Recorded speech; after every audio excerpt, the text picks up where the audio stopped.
సురసంధ్య వేళ దాటినటువంటి కాలం. ఆ ఇంట్లో ఎక్కడ చూసినా సరే ఆ కర్పూరము, అగరు మొదలైనటువంటి సువాసనలతో ఉంది.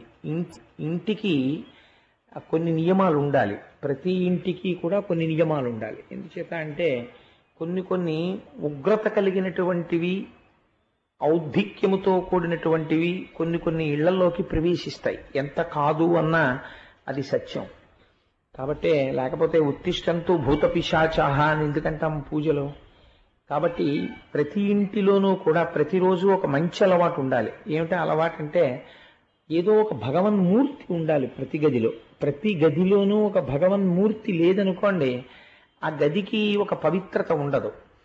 ఒక సాంబ్రాణి కడ్డీని పట్టుకుని వెలిగించి ఒక్కసారి గదిలో ఉన్నటువంటి అన్ని మూర్తులకి చూపించి ఇంట్లో సాంబ్రాణి వెలిగిందనుకోండి ప్రతిరోజు, అది ఇంటి లోపల ఉండేటటువంటి అపవిత్రమైన వాతావరణమును విరవగలిగినటువంటి శక్తిని పొంది ఉంటుంది. సాంబ్రాణికి ఉన్న శక్తి అది.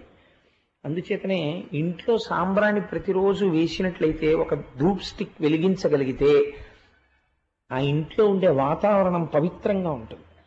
మీకు తొందరగా ధ్యానంలో మనస్సు లయమవడానికి కానీ, లేకపోతే భగవత్ సంబంధమైనటువంటి విషయాల పట్ల తాదాత్మ్యత కానీ, మనస్సులో భగవంతుని యందు భక్తి కానీ నిలబడేటటువంటి వాతావరణం ఆ ఇల్లు సృష్టిస్తుంది.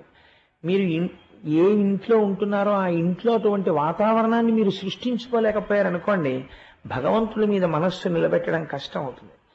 అసలే సహజంగా ఇంద్రియాలకి చాపల్యం ఉంటుంది, మనస్సుకి ఆ చాంచల్యం ఉంటుంది. వీటిని ఇంకా పెంచి పోషించేటటువంటి వాటిని తెచ్చి ఇంటి నిండా పెట్టారనుకోండి, ఉన్న ఔద్ధత్యం చాలక ఇవి ఇంకా పెంచుతాయి. పెంచి ఇంకా భ్రష్టత్వం వైపుకు వెళ్ళిపోతాడు. అలా వెళ్ళిపోకుండా ఉండాలి అంటే వాతావరణం పవిత్రమైనటువంటి వాతావరణాన్ని ఏర్పాటు చేయాలి.